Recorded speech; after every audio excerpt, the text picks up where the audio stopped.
What's up, guys? Welcome back to the Carl Exted channel. I am Carl Exted, and today we are talking about Airmets, SIGMETS, and Convective SIGMETS.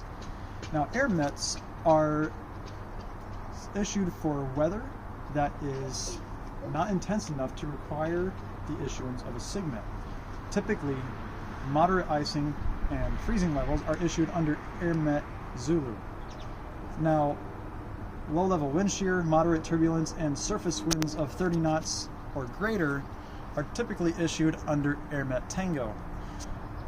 Widespread mountain obscurement and IFR conditions, including 1,000-foot ceilings and reduced visibility of 3 statute miles or less, are typically issued under Airmet Sierra. The way I remember this is the Sierra Mountains will trigger the memory of mountain obscurement, and if you think to yourself, I can't Sierra, I can't see, that might help you remember the instrument conditions or the low visibility conditions. Typically, Airmets are issued every 6 hours and are updated and corrected as needed.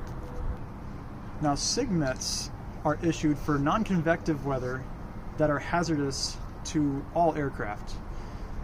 They're issued when we can expect moderate icing, or severe icing rather, not caused by thunderstorms, or when we have severe or extreme turbulence or clear air turbulence that is, again, not caused by thunderstorms, or when we have dust storms, sandstorms, or volcanic ash in the air that is reducing the visibility to 3 statute miles or less. Volcanic eruptions will also be noted in a SIGMET.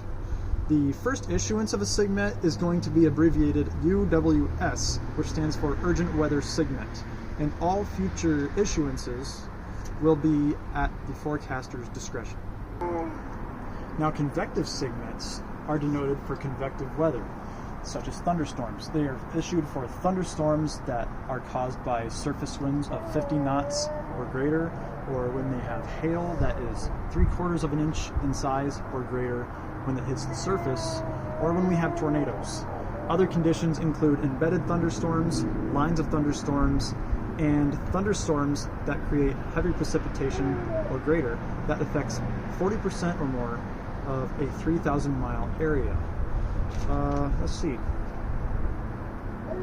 Severe turbulence, severe icing, and low-level wind shear, and anything else that a forecaster deems necessary will be included in the convective SIGMET as well.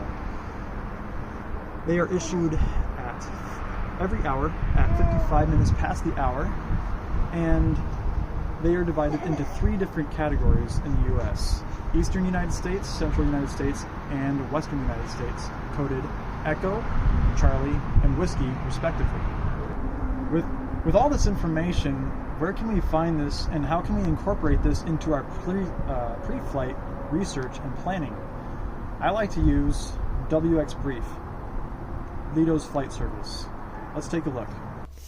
Like I said, I like Lido's flight service because you can go to their website, create an account, and then enter the information for your airplane and enter your route information, and it will generate a briefing for you that gives you all the possible pertinent weather information you could need for a safe flight.